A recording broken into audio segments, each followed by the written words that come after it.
sa mga pangatlong topic natin mga bossing. Eto po mga kababayan, yung susunod nating topic. BMBM Motera, shoutout sa iyo. And NetBegs. Pakinggan. DepEd computerization. Ano? Itong Team MR naman, sabi ko, iwanan na natin yung topic natin kay BP Sara Duterte. Lumipat na tayo sa ibang topic. Yung susunod na topic. Ang pangatlong topic pala natin ay Department of Education na naman. Mga kababayan, mukhang masasapul na naman po ang ating Vice Presidente dito. Mga bossing. Balita nyo na po, Congressman. I'd like to raise this concern, Madam Chair. Because in 2022, yung 2022, kauupo lang po ng ating presidente at vice-presidente at mga ilang buwan lang po itinalaga ang ating vice-presidente bilang secretary ng Department of Education. Sabi ni RJ, watching from Cayman Islands. Mga kasama natin dito sa Cayman Islands, may nanonood din pala dito sa atin, no, mga kababayan. Anyway, ituloy ko na po ito mga kababayan. Sabi ko, kayo Team MR, lagi nyong kino-content si BP Sara. Ako yung nakaharap dito. Ako yung nandito. Kayo nandyan lang sa likod. Anyway, tuloy na natin to. Pong DepEd computerization program in the form of e-classrooms. Ito po yung laptops, TV, and charging battery. Yan po yung kakabanggit lang ho natin mga kababayan. Yan ho yung kakabanggit lang ho natin, no? Pakinggan natin. Ang budget po dito is approximately 8 billion pesos. Now, 8 billion pesos, mga kababayan. Ano kaya ang ibabalita ni Congressman? Meron pong mga sumaling bidders, no? Ayan. Dito po sa pag-procure ng laptops and etc. And this was bidded out by 16 lots, but only 2 lots passed with 1 bidder. So, 16, no? 16 ang magbibid, pero 2 lang ang pumasa, mga kababayan. Okay? Now, my question is, pwede naman din yun di ba? Ubra naman ho yun, mga kababayan. Kasi, kumbaga, kung talagang hindi pasado, kung talagang, siguro, alam ng Department of Education, kulang sa mga ganito yan, maliit lang ang pondo niyan, baka hindi umubra, ganito, ganyan. Pero ano po ba yon, sir? Can I ask for the list of the bidders who joined and participated in this bidding? Yes, Madam Chair, we could provide you with a list of the people who joined in that bidding. Meron naman palang mga listahan ng mga pangalan ng mga nag-bid. Now, because, Madam Chair, I have an information that out of the 16, 14 lakhs were rebidded because the bidders were disqualified. Ngayon, ang tanong po, Madam Chair, pwede po ba malaman ang mga rason kung bakit na-disqualify ito pong mga bidders na ito? Dami, 14 ang disqualified mga kababayan. So, ibig sabihin, 2 yung matatag. 2 yung obra. Bakit daw po na-disqualified, sir? Yes, Madam Chair. At the time of that bidding, I was not part of the BAC at the time, but I was part of I am the USEC for procurement, so I do monitoring of the procurement. There are various reasons kung bakit nag-fail yung mga ibang lots na yon. Mostly, like all other bidding, yung mga failure to comply with certain submissions of documents, like kulang ng ganitong certification o kulang ng ganong mga documents. Kasi minsan, bidders usually omit mistakes in their submission of do sa bid envelope. So, yun po yung mga reasons usually. Kulang ang mga papeles. Siyempre, bakit naman nga uusog yun? Diba? Kung kulang yung mga papeles nyo. Pero, Banat, not only for this one, but for all other biddings, usually yun po yung dahilan. You mentioned that you were part of the bidding through monitoring. Correct? Yes. If I'm not mistaken, I can't remember kasi I remember I wasn't yet part of the BAC at that time. Pwede mo ba sabihin sa committee ito, ano yung variance ng bidding nila during that time? Yung mga bidders. Yung variance ng amount. Hindi ko po maano, but I could check the documents and submit po. Madam Chair, I would like to request the DepEd family to produce and submit to this honorable committee the requested documents. But approximately, do you have in mind what is the approximate amount of the variance? I cannot recall, Your Honor, about the variance. It's just that they submitted the bids and then... I asked that question, Madam Chair, because I have an information. During that bidding, ang variance po is 24%. If this is translated into cash, this will amount to 1.6 billion pesos. Napakalaki pong halaga. Now, ang sunod ko pong tanong, since nagkaroon po ng failure to bid, ano po ang sunod na nangyari? Nagkaroon po ba ng rebidding? Yes. Ito ba yung yung nagkaroon ng rebidding pero yun ulit ang mga bidders? Yes, Your Honor. Okay.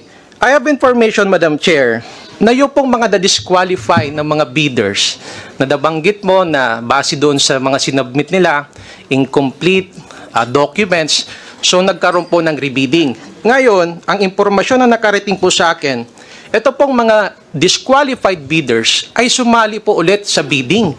Okay. And worst, Madam Chair, they all qualified in the bidding, but the variance during the rebidding is only 1%, Madam Chair. Nawala po yung 20% na supposedly na-save po ng gobyerno sa pag-procure po ng mga laptops. Can we know bakit po yun nangyari? Ayan. What I can recall, Your Honor, kasi usually pag nagkakaroon ng rebid, not only in this one, as a general... Sabi ni Brian Pasal, she may not like the way I answer, Madam Chair. As a general concept, pag nagkaroon po ng rebid, the bidders are able to correct their mistakes already. Okay. Kasi syempre, nakita na po nila yung pagkukulang nila, nakakapag-submit na sila kung ano yung Isinubmit na din yung mga dokumento. kulang nung first round. Yes, but we're talking the bidding of the laptop. So, this is specific. Gusto ko lang malaman. Kasi sayang yun eh. 24% sana ang nasave ng ating gobyerno. Ito po ay nagkakahalaga ng 1.6 billion. So, nung nagkaroon ng rebidding, naging 1% na lang yung variance. So, ano po yung nangyari? Hindi ko po masabi or hindi ko po alam kung ano yung nangyari kasi po sa mga bidders po yon kung paano sila magbid. Ang aming pong role kasi is i-evaluate yung mga documents.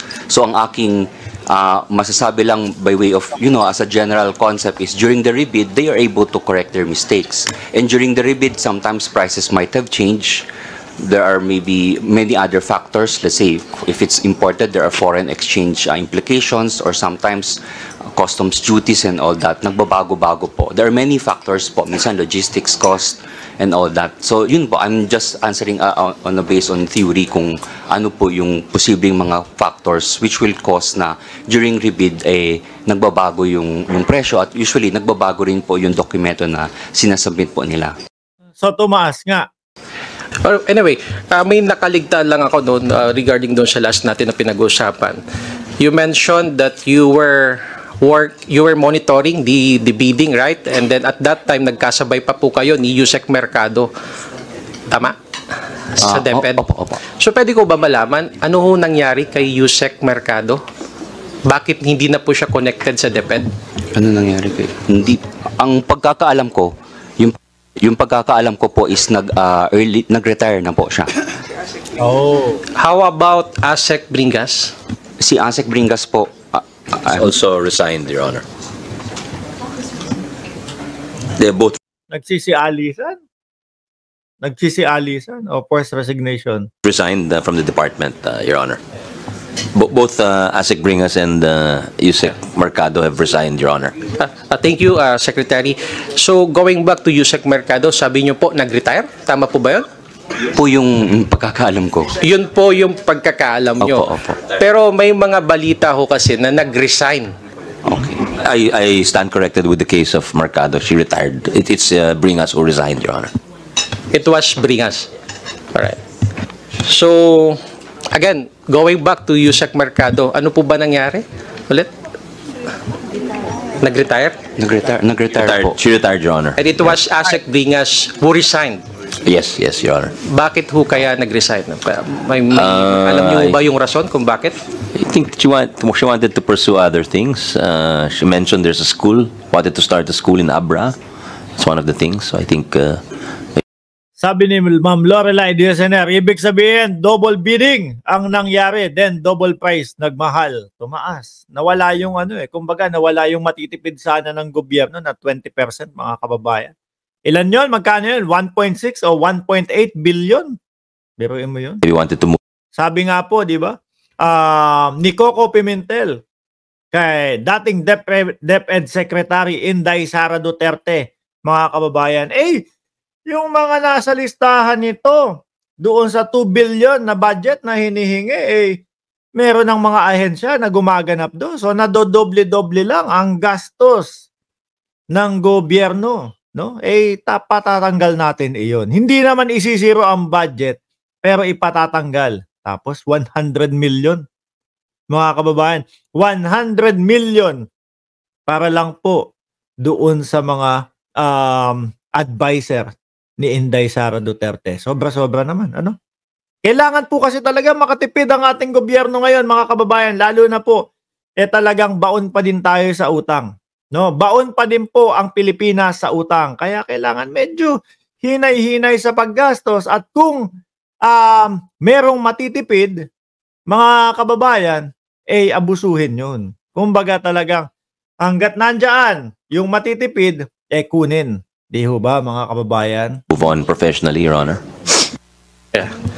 So, what is clear right now is that Yusek Glo is no longer connected in DepEd, and she was occupying that position during the first bidding. No, so I will no longer pursue my next topic, Madam Chair, but I would just like to say na meron pong conspiracy na naganap. Imagine, nagbidding na, and it's all favorable to the government. Tapos naulit, hindi na pabor sa gobyerno ngayon. nag-rebidding, naging 1% yung variance. Hindi po ba yun malaking question sa DepEd family? So, madaling sabi dito, Madam Chair, tumaas ang presyo ng laptop, and it is because of conspiracy of the people behind in this bidding of laptop.